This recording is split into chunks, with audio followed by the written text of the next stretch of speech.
ఇప్పుడు మనము longitudes use చేసి ఏ లాంగిట్యూడ్ దగ్గర ఎంత టైం అవుతుందో తెలుసుకుందాం. ఓకేనా? చూడండి ఒకసారి. గ్రీన్విచ్ నుంచి ఈస్ట్ వైపు వెళ్ళినట్టయితే +4 చేసుకోవాలి, వెస్ట్ వైపు వెళ్ళినట్టయితే -4 చేసుకోవాలి. మొత్తం మనకి ఎన్ని లాంగిట్యూడ్స్ ఉంటాయి? 360 లాంగిట్యూడ్స్ అనేటివి మనకు ఉంటాయి. అర్థమైందా? మరి 1 డిగ్రీ = 4 మినిట్స్. అంటే 1 లాంగిట్యూడ్కి 1 లాంగిట్యూడ్కి మధ్య టైం ఎంత అని అంటే 4 మినిట్స్. అట్లా 15 లాంగిట్యూడ్స్ని 60 మినిట్స్ టైం, అదే 1 అవర్. 15 డిగ్రీస్కి 1 అవర్. ఇట్లా 360ని 15తో డివైడ్ చేస్తే 24 వస్తుంది మనకి.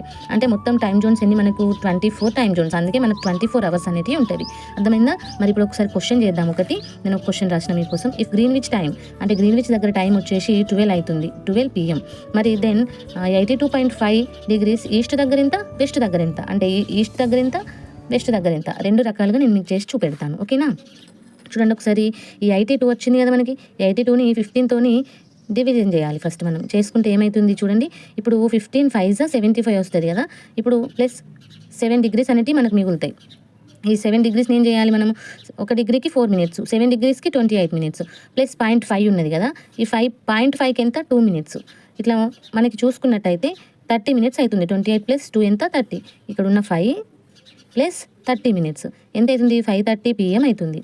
ఈస్ట్లో 5.5 అవర్, 5:30 అవుతుంది అన్నట్టు. ఓకేనా? నెక్స్ట్ వెస్ట్లో చూడండి ఒకసారి. మరి ఇదే టైం, ఈ 5:30ని మనం ఏం చేయాలి అని అంటే 12 నుంచి మనం తీసేయకూడదు. ఏం చేయాలి? 12ని 1160 మినిట్స్గా కన్వర్ట్ చేసుకొని అందులో నుంచి 5:30ని సబ్ట్రాక్ట్ చేసినట్టయితే మనకు చూడండి 6:30 AM వస్తుంది. అంటే 82.5 డిగ్రీ వెస్ట్ వద్ద, అంటే ఈ పక్క మనకు టైం ఎంత? 6:30. నెక్స్ట్ 82.5 డిగ్రీ ఈస్ట్ వద్ద మనకి 5:30 PM అనేది ఆన్సర్ అన్నమాట. అర్థమైందా?